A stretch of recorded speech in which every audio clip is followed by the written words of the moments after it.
Hey guys, welcome back to MassiveSynth.com tutorials. This is part 2 of the kind of house music production feature we're going to be doing this month.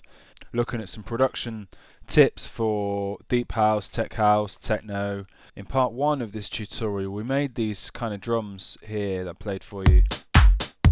So we looked at kind of layering samples and just building a kit basically and applying some groove and some shuffle to the loop. And what I've done here is I've kind of extended this and gone ahead, made a bass sound and a bass riff that kind of fits with the loop. And this ARP sound as well.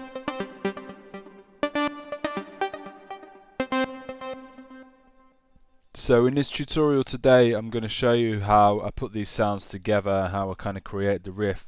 Also going to look at applying some delay to this bass sound actually, but bussing it and just being a bit creative with the delay, and also maybe adding a few more cymbals to the loop just to kind of lift the high end energy a little bit. So make sure you get yourself subscribed to our YouTube channel if you're not already, youtube.com/ADSR tuts, for tons more videos on Massive.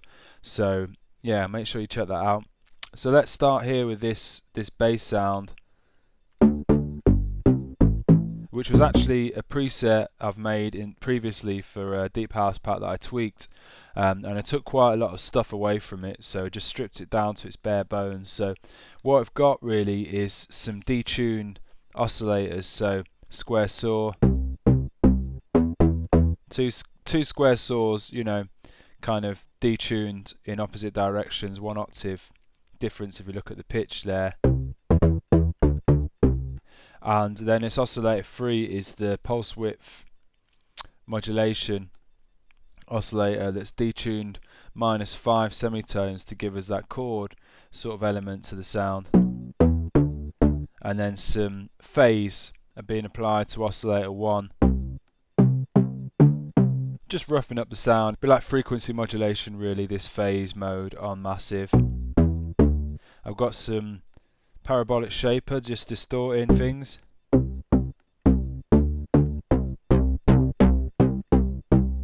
And then a nice kind of DAF filter keeping things quite deep. This envelope modulating the filter, so it's giving it quite a nice sort of deep flavour. Some chorus to thicken things up.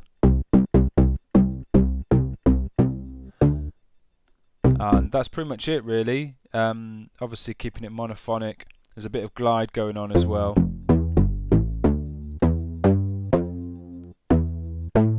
And there's a volume envelope there, so you know, just the sustain and the decay is just pulled down a little bit, backed off a touch. And also you might notice there's a kind of slight transient on the sound, and I've got this second LFO here. This is modulating the pitch of all 3 oscillators in this really tight sort of envelope. And I'll take this level off,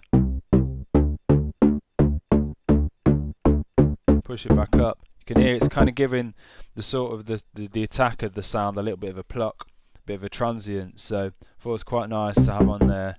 And the final thing really is this filter mod macro that we've got set up here.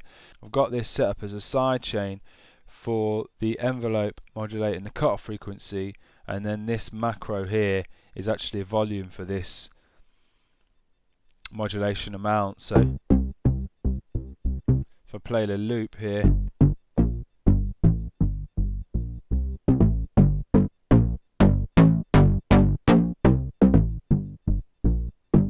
and I just felt having like that would be a bit tighter than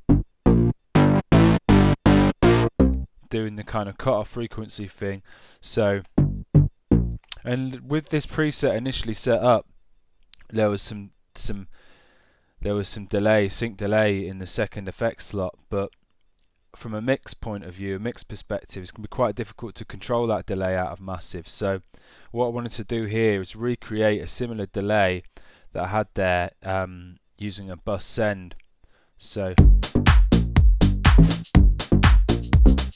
just to kind of make the bass a little bit busier, and just kind of adds a bit more of a kind of rolling groove to that bass line. So, and having this delay as a bus means we can control the frequency content of just the delay without affecting the bass sound or the bottom end itself. We could also sidechain the delay to the bass so it's not clashing with the bass notes, and yeah, in some of the later tutorials we'll get more creative with how we use this, but we just set up this bus delay for now. So activating bus 1 on this massive channel, and I'm going to set up a send amount of about -11,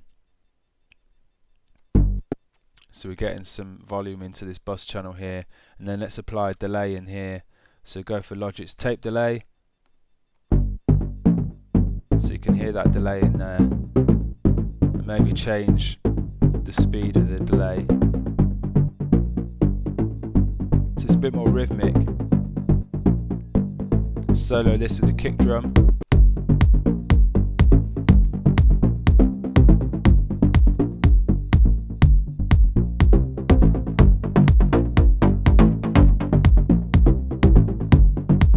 So that's sounding pretty cool. And then what we can do with this delay set up on a bus channel is set up an EQ after the delay.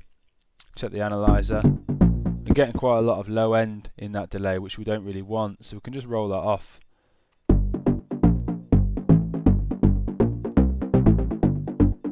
So just from a mix perspective, we're not getting this kind of extra muddiness in the bottom end of the track. So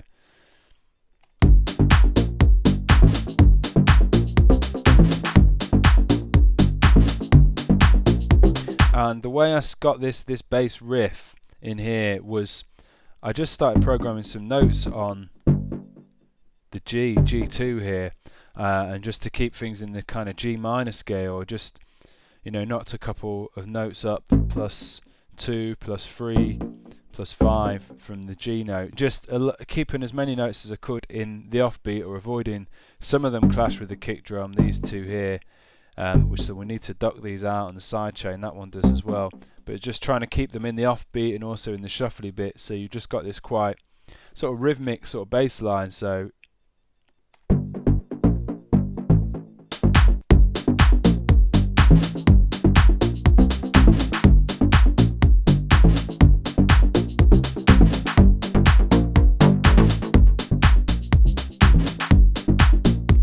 giving some ideas of how we might arrange this track. So yeah, also I set up this ARP here to complement the bass line. So started off with just a sustained G2 note to keep things in key with the bass line, and this is again a preset what I've tweaked. So we've got some detuned sawtooth waves here.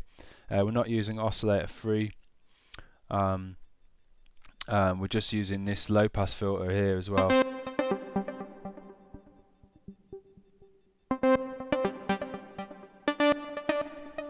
And this stepper here, this is what's creating that kind of like riff. So this is modulating the pitch of both of the oscillators. And again, like the bass note, snap to grid, kind of keeping things in a minor scale. So +3, +5, +7. +5, +7, +8, and then +12, up an octave there, and then this performer is modulating the amp of these two oscillators.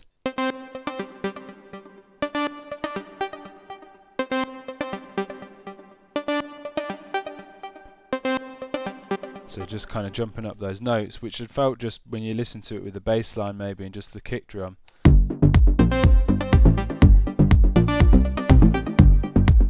Complemented it quite well, and then we've got some sync delay on here as well, and some reverb just to kind of make things a bit, I don't know, bigger, I guess, a bit more dramatic and stuff. So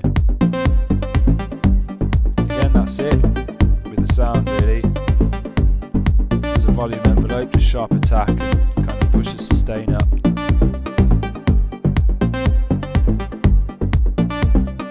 And then listen to this loop now.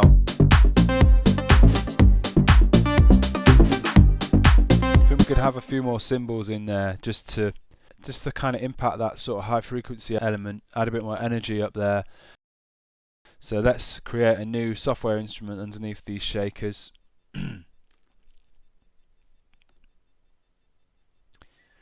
And go for the EXS24 sampler again. close up some of these other plugins, and let's copy these MIDI notes over.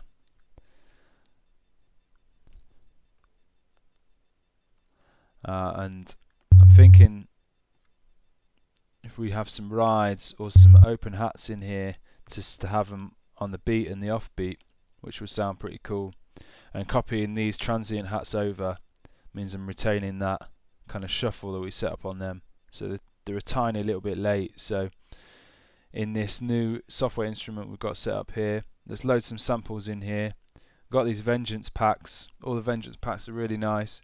We can go into Vengeance, Essential Club Sounds Volume 1, go into the cymbals, rides in there, and let's just solo these drums up.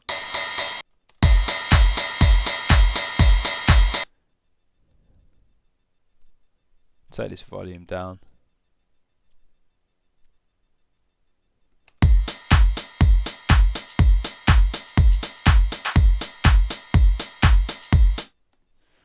So let's play around and see if we can find the right sample here.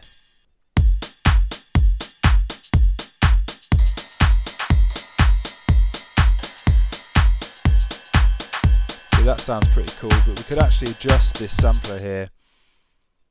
Maybe just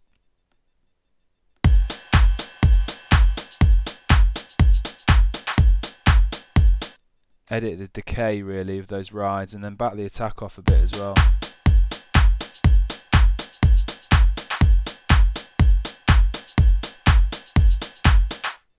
We could also add a bit of width to these, so copy over this sample delay that we've got on the shakers.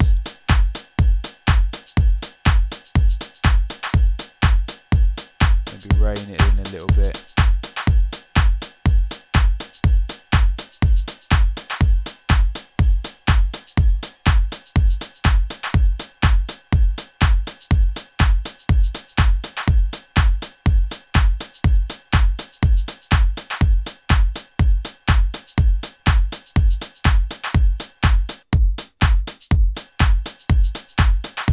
And it's adding sort of almost like a little bit of quite a nice amount of ambience to the loop really, just in that top end. Let's put the extra tops back in.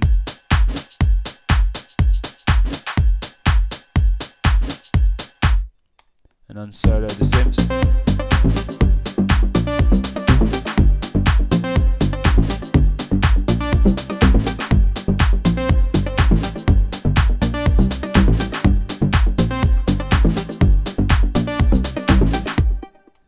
So yeah, the loop's starting to come together a little bit more there.